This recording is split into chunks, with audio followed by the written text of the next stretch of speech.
जैन समाज के लोग अपने सबसे पवित्र तीर्थ स्थल की लड़ाई लड़ रहे थे और आखिरकार केंद्र सरकार को भी वो मांगे माननी पड़ी और निर्देश जारी किया गया है राज्य सरकार को कि धार्मिक स्थल सम्मेद शिखर जी की पवित्रता किसी भी सूरत में भंग नहीं होनी चाहिए। और वो आदेश इस वक्त मेरे हाथ में भी है। आपको बता दें, केंद्र सरकार ने यह स्पष्ट आदेश जारी किया है झारखंड की सरकार को, जिसमें साफ साफ लिखा गया है कि पूरे सम्मेद शिखर जी के इलाके के अंदर शराब की बिक्री नहीं होगी। किसी भी सूरत में पूरे पारसनाथ पर्वत क्षेत्र पर शराब, ड्रग्स और अन्य नशीले पदार्थों की बिक्री करना पूरी तरीके से प्रतिबंधित होगा। यह प्रमुख मांग थी जैन समाज की। और इसके अलावा आपको बता दें, तेज संगीत बजाना, लाउड स्पीकर का इस्तेमाल करना, यह भी पूरी तरीके से प्रतिबंधित रहेगा। सम्मेद शिखर जी स्थल में नशीले पदार्थ नहीं बेचे जा सकते। इसके अलावा मांस मदिरा का कोई इस्तेमाल वहां नहीं होगा। तेज आवाज में संगीत नहीं बजाया जा सकता, लाउड स्पीकर का उपयोग नहीं किया जा सकता। आपको बता दें, साथ साथ यह भी लिखा है कि धार्मिक और सांस्कृतिक महत्व के जितने पवित्र स्थल हैं, पवित्र स्मारक हैं, झीलें, चट्टानें, गुफाएं, मंदिर हैं, इन सब इलाकों की प्राकृतिक शांति को भंग करने पर भी पूर्णतः रोक लगानी पड़ेगी। यह निर्देश जारी किया गया है राज्य की सरकार को।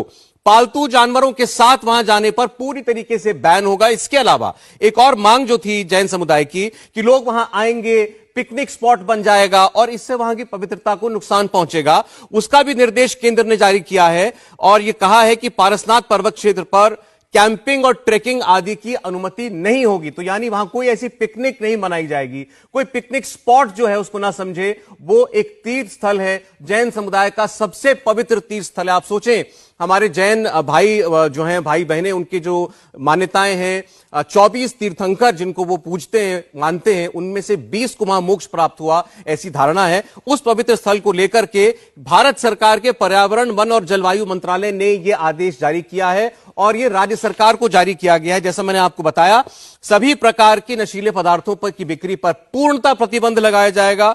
इसके अलावा कोई वहां तेज संगीत नहीं बज सकता, कोई लाउड स्पीकर नहीं बज सकता, शांति भंग नहीं हो सकती, पालतू जानवर नहीं ले जाए जा सकते, कैंपिंग, ट्रेकिंग आदि नहीं की जा सकती, मांसाहार का उपयोग भी वहां पर नहीं हो सकता। इसके अलावा इसके आप दूसरे पन्ने पर आइए तो यहां जैन समुदाय की जो दो और बड़ी मांगे थी उनका जिक्र भी यहां पर किया गया है और शायद इससे काफी संतोष जैन समुदाय को मिलेगा।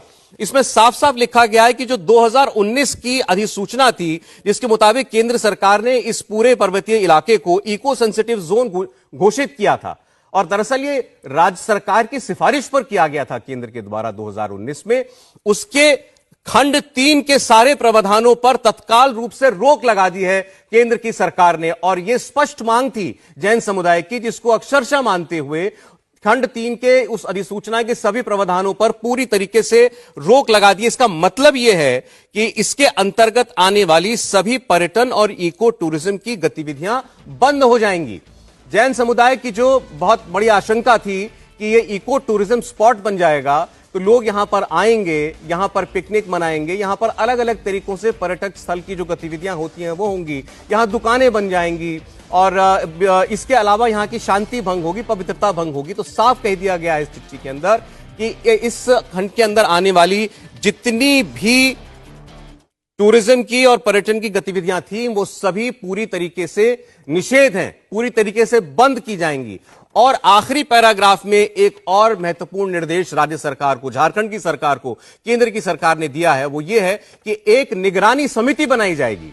एक निगरानी समिति बनाकर के सुनिश्चित किया जाएगा कि इस निर्देश के जितने प्रावधान हैं वो सभी उनका पालन हो रहा है या नहीं हो रहा है। और उसमें 2 सदस्य जो कि परमानेंट सदस्य होंगे वो जैन समाज से आएंगे। जैन समाज के 2 सदस्यों को परमानेंट सदस्य की हैसियत से इस निगरानी समिति में जगह देनी होगी राज्य सरकार को और 1 सदस्य जनजातीय समुदाय का होगा।